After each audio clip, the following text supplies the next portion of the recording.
Hello, this is David from DN Cognitive Counseling. Tonight I have to do a retraction.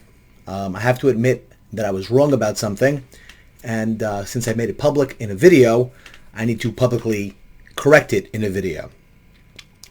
When the video came out with George Floyd and people's reactions, I, in one of my videos, called it a murder. And it seemed very clear, based upon the evidence and the reporting at the time, that this seemed like a open and shut case of something that seemed very clear. And it was like, it wouldn't make a difference what happened before. It wouldn't make a difference what happened after, because it seemed just from what you saw that it was like you were watching somebody being murdered. And I really believed it based upon the evidence, based upon the reporting, based upon all the things that came out. And this goes back to something Viva Frei said, and I'm going to play this just to give you an idea. But he said this about the Amy Cooper incident. And at the time, in that situation, I still think that I was correct, he was wrong. But he said something in there that struck me, and it made me think. And it didn't apply to that incident, because in that incident, there was no mitigating circumstance that created that. But it does apply to this one, and I'm going to be playing that just to give you a sense of what he said. Said, and for those of you who have been hanging around my channel long enough, you will have heard me say in the past that in the practice of law, I can tell you from experience that there are always three sides to every story. There is one person's side, the other person's side, and the truth, and that usually fits somewhere in the middle. There are obviously exceptions, but that is the general rule. Another thing you might have heard me say in previous vlogs, when it comes to recording conversations, it is a double-edged sword. Anytime I have a client come up to me and tell me that they have been recording their conversations with other people, I start to ask myself questions, and I in turn ask them questions. Why were they recording those conversations? What did they hope to achieve by recording those conversations? And who have they disclosed those recordings to? Recording conversations is a double-edged sword because it typically tends to change the behavior of the person who knows they are doing the recording. That, and I can tell you from my experience as a lawyer, that people tend to start and stop the recordings at the most favorable times to them. So I saw this recording, I had my initial reactions, I had my initial reflexes, I was disappointed that this is how adults are behaving in this day and age. I was somewhat less optimistic about the possibility of world peace when we can't even have peace among two adults in Central Park. But being a lawyer, thinking like... At Bluehost, boy, I wish I could get rid of the you're making an commercials.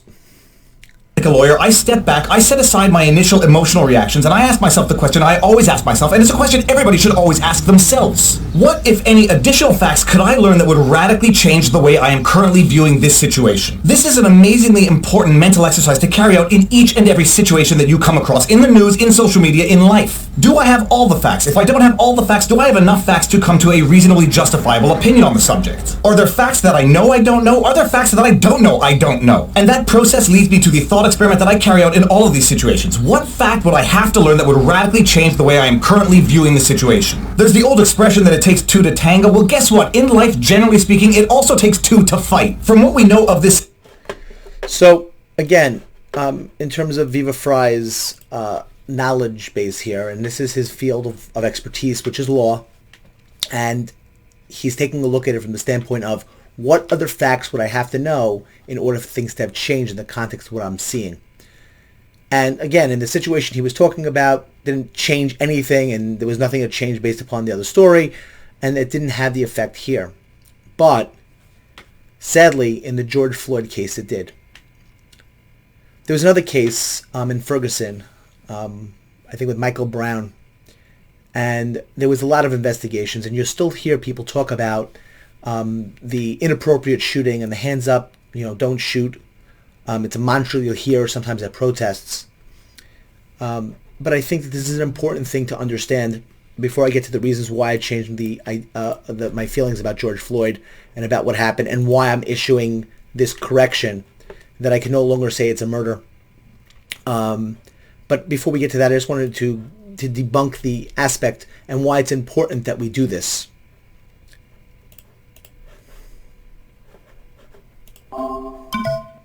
The Justice Department released two must-read investigations this month into the killing of Michael Brown by Ferguson police officer Darren Wilson that corrected the record and revealed ugly practices that institutionalized racism and hardship. They also forced me to deal with two uncomfortable truths. Brown never surrendered with his hands up, and Wilson was justified in shooting Brown. The report on the Ferguson Police Department detailed years of abuse by the police, the courts, and the municipal government, including evidence that all three balanced their books on the backs of the people of Ferguson, 67% of whom are African American. The overwhelming DOJ data provided much-needed context for why a small St. Louis suburb exploded the moment Brown was killed. His death gave voice to many who suffered in silence, but the report on the actual shooting of Brown shows him to be an inappropriate symbol. DOJ was able to present a credible picture of what happened. You can read about the fight between Brown and Wilson in the SUV and the fight over Wilson's gun on page 6.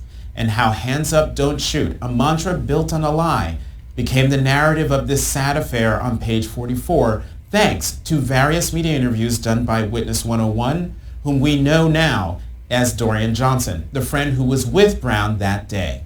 Yet this does not diminish the importance of what was unearthed in Ferguson by Brown's death, nor does it discredit the larger Black Lives Matter movement. In fact, the false narrative stuck because of concern over a distressing pattern of other police killings of unarmed African American men and boys. It's imperative we continue marching for and giving voice to those killed at the hands of police and others. But we must never allow ourselves to march under the banner of a false narrative on behalf of someone who would otherwise offend our sense of right and wrong. And when we discover that we have, we must acknowledge it, admit our error, and keep on marching.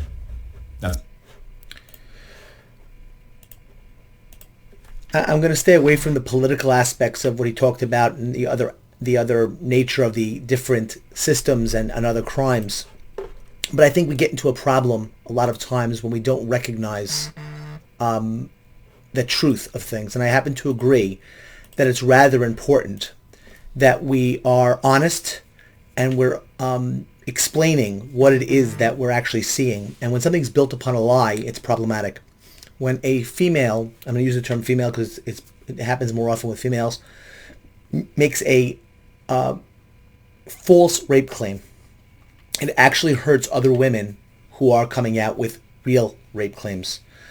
And the same is true when we come up with the idea of false narratives and then justify why we're angry, as opposed to real narratives that we can get back and say, you know something, here's a situation where there's racism.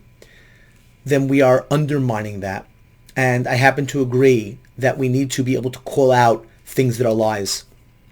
And in this particular case, there's another aspect here of lying. And I'm going to go through the audio because I know that certain people on YouTube are saying that this is going to be flagged for inappropriate for children. And I don't want anything on this channel to be inappropriate for children.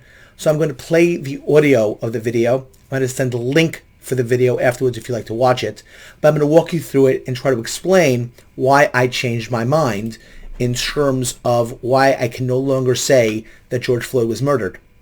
So the video starts at the beginning of the arrest. This is way before anything that happened with the knee on the neck. So the officer approaches the car and says, "Can I see your hands?" Now, Floyd, at this point, opens the car door. Now, if you know anything about police officers, when they see the car door open, the first thing they think of is somebody's coming out to possibly attack. It's a defensive move that a lot of officers will see. So at this point, then the officer's gun comes out. Let me see your other hand. Please, both hands. Okay, the gun is now out. Floyd has put one hand up. You could see one hand, but you can't see the other from the angle of the camera. And this is why police officers get afraid. Because if the person is grabbing a gun from inside of the car, it can come out very, very quickly to shoot. And then the officer will be dead. So what happens is the officer in defense pulls out the gun. Right now. Let me see your other hand. Put your hand up there. The officer's telling him to put his hands on top of the steering wheel. Hands on the wheel. Floyd's still not doing it. Now, it's finally Floyd at this point puts his hands on the steering wheel. Put your foot back in.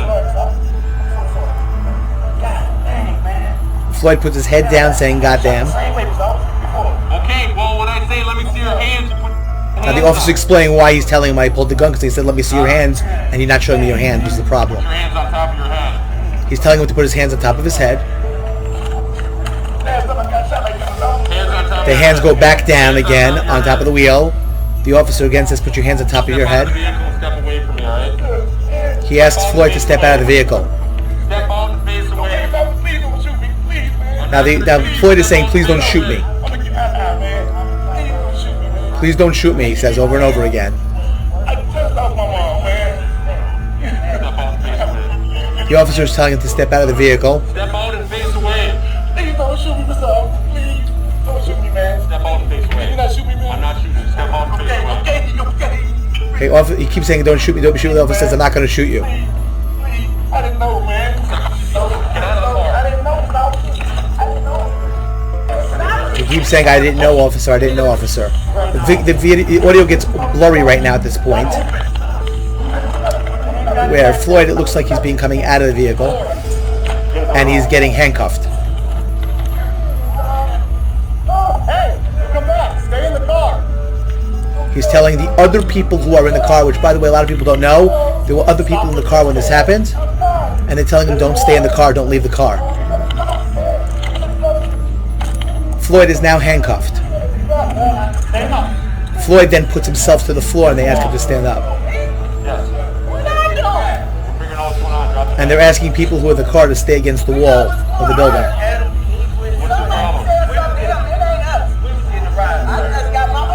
They're just telling the officers that they weren't involved with whatever Floyd did, they were just getting a ride.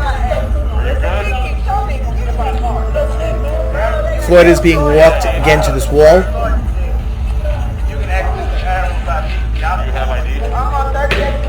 And then they're asking the other two people about the ID.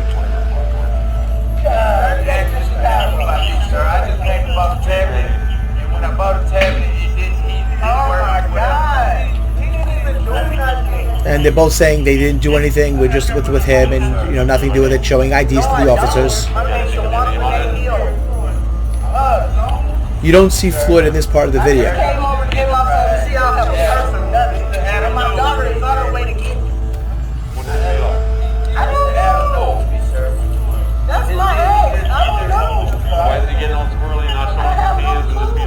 They're both explaining what they didn't know about what happened. Well, I get that, but still, when I'm going to take it out of the car,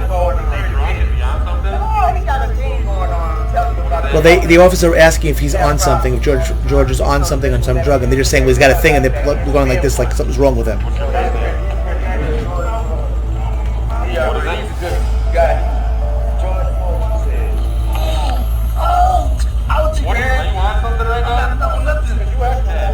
Now they're asking him if he was high on something.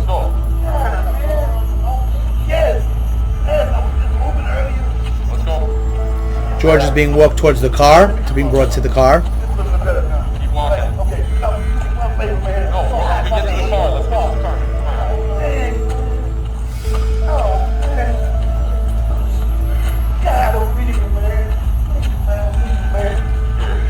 I want to watch that car.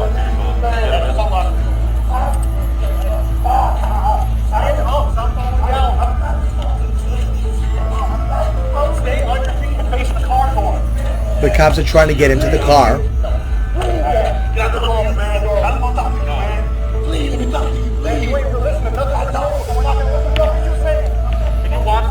Floyd is arguing about not wanting to get into the car.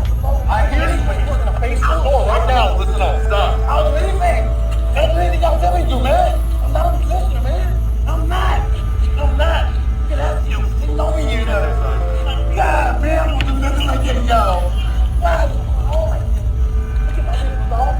I'm not the kind of guy. He says, I'm not that type of guy that would be doing this. I'm not that kind of guy, please. Hey, man. Don't leave me by myself, man, please. I'm just claustrophobic. That's it. This is where he says, I'm claustrophobic for the first time. I won't do nothing to hurt y'all. No, sir. Nothing. Why y'all doing me like this? Please, Jackie, you can put me and stuff, man. I am claustrophobic for real, please back it for me, please. Yes, stay with me, man.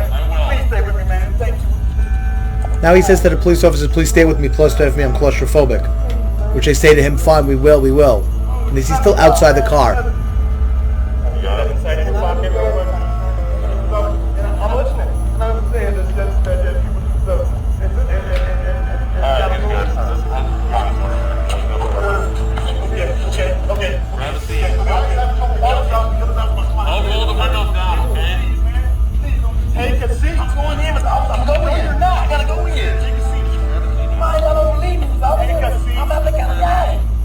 Now, at this point, he's saying to them, they keep telling him that he has to go in, he has to go in. He's like, man, I'm going to go in, I'm claustrophobic.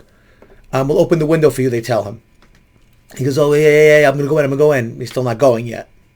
I'm not the kind of guy, man. I'm going to die here. I'm going to die, man. You need to take a kick right now. And I just had COVID, man. I don't want to go into that. Now he says, I'm going to die. I got COVID. I'm going to die. This is the first time he says that. Now, the reason why this is important is when he was on the floor, he says the same thing. Now, what this is go to is the mindset. If I'm hearing I'm going to die, while I'm standing up, and nobody's doing anything to him at this point, except trying to get into the car door. You could understand later, when he's saying the same exact words, why they would not be saying, well, this is a reason for what we're doing.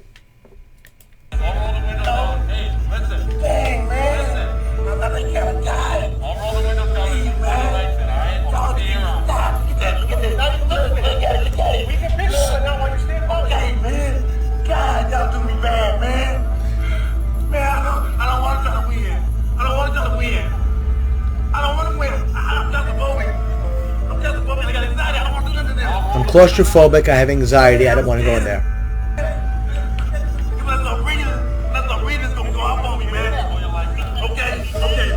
This is where he starts mentioning his problem of breathing. Now this is again, while he's still by the car.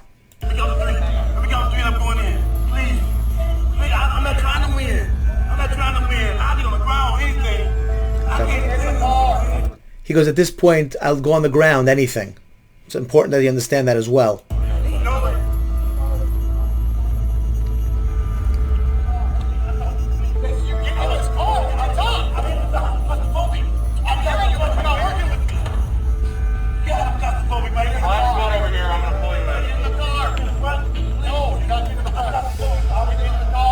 All this is trying to, by the way, all they're trying to do is get him into the car at this point.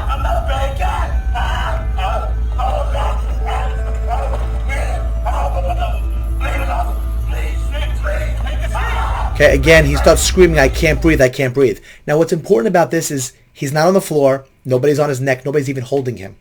He's saying, right now, I'm going to die, and I can't breathe. This is 7 minutes and 42 seconds from the time of the initial contact with police officers got to him. The reason why all of us believed that this was murder is because we all believed that the knee on the back of his neck was causing him to say, I can't breathe and I'm going to die. And it was a very valid belief to draw that conclusion. Who says I'm going to die, I'm going to breathe from standing up and being, just standing around?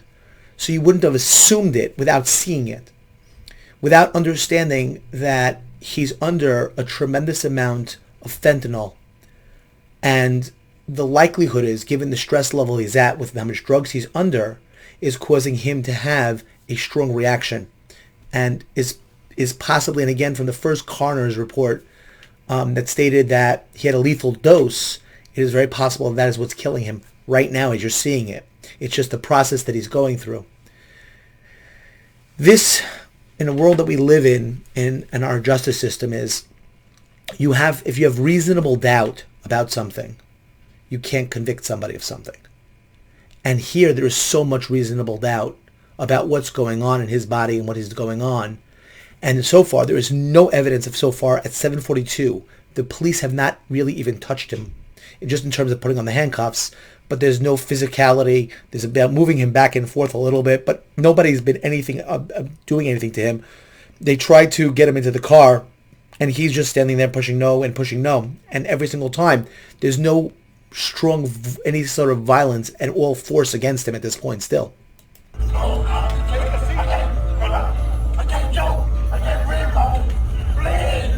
Now again, this is where he's screaming, I can't breathe, I can't breathe. He's sitting down, they're pushing him to the car to put him in, and he's screaming, he can't breathe, he can't breathe. Now this is important again, because he's no knee on his neck, and he's still screaming the same words.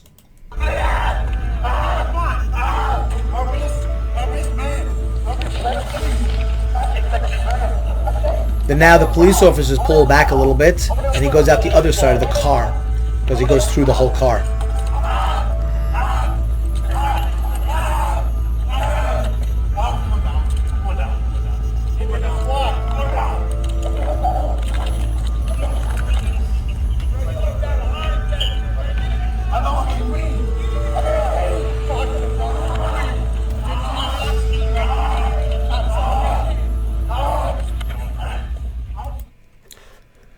And this part here does not have it, but George actually asks to go to the floor like he did before, and that's when the police officers put him on the floor based upon his own request.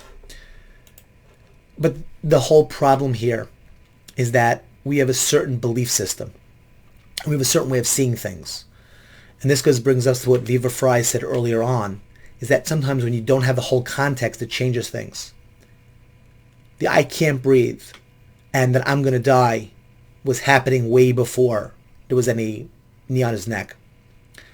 Now, the truth is, as I would still love to know why there was a knee on his neck for 9 minutes. I mean, that question is still a valid question. But that knee on the neck for 9 minutes does not equate to murder, at least from everything you're seeing in the video that leads up to the knee on the neck. Why Chauvin puts his knee on his neck for 9 minutes, I don't know. But that knee on the neck by itself does not equate to a murder charge. It might equate to an assault charge. And if, again, the prosecutors were looking for justice, there's legitimate questions that still need to be asked. But the idea that this is going to lead to second-degree or third-degree murder, or even manslaughter, it's just the evidence isn't there now. And the other officers who are sitting there trying to figure this out, and the rest of the transcript, by the way, goes on to the idea of when you hear what the officers were saying to each other, is they were looking out for how to best help him because they thought he was in trouble. Again, there's some lag in terms of the minutes, why things took 2 to 3 minutes, and those questions are not answered. So it's not a matter there's no questions, but in terms of a second-degree or third-degree murder charge, there's definitely reasonable doubt. And the nature of I can't breathe and I'm going to die, which is the things he was saying, and everybody equated that with the knee on the back of his neck. Everybody thought that that's what made him say those things. And the police officer was just sitting there with this murder in his heart trying to kill him. But that's not what exactly happened. And I do think there's still questions, but not in terms of a first degree, second degree, or third degree murder, or even possibly even that manslaughter. Now, I've heard that knee on the neck is actually a police training. Now, again, I don't know whether that's true or not, but that's what I've been seeing, and that's what I've been told. And if that's the case, there's going to even be less of a case. Because if Derek Chauvin's going to be able to say, this is what we learned in the academy, and this is what we're supposed to do. And again, sort of like in New York when they used to have the chokeholds and they got rid of them. It's very difficult to do that, to hold somebody accountable for something that is allowed. So that this all comes down to whether or not, this doesn't come down to anything. You see at this point, there's no evidence of any sort of murder going on here. Nobody's trying to hurt him or wanting to at that point in the entire aspect of the video, what they did. How he got to the floor is he was asking to go to the floor. How he was having a problem with breathing happened before he was ever on the floor. He says, I'm going to die prior to that, which then puts to question the entire thing in terms of what you're watching. And again, this is my retraction. This is me saying I was wrong. And I feel bad about even jumping to the conclusion. Normally I try to keep what I call even-minded set of mind, and I always couldn't imagine something like this being the facts. And in a sense, I'm very angry at a media who doesn't care about reality and instead pushes a narrative. And I think we should learn something from Ferguson in the fact of the hands up, don't shoot, and the false narratives that come out, and then it leads to people's death. And with George Floyd, the amount of people dead, the amount of kids being killed, the amount of problems that have been going on since has been horrific. And to hear that based upon a false narrative is very sad. So I hope that this can be something that we can learn from, and maybe that we stop jumping to conclusions, that we try to get all the facts instead of just jumping for narratives. So with that in mind, I wish you a good night, good mental health. I hope that you like, share, and subscribe, and become a patron if you would like to, the Subcribe-star link. And I hope that we will never have any more of these, and I hope that we won't jump to conclusions right away.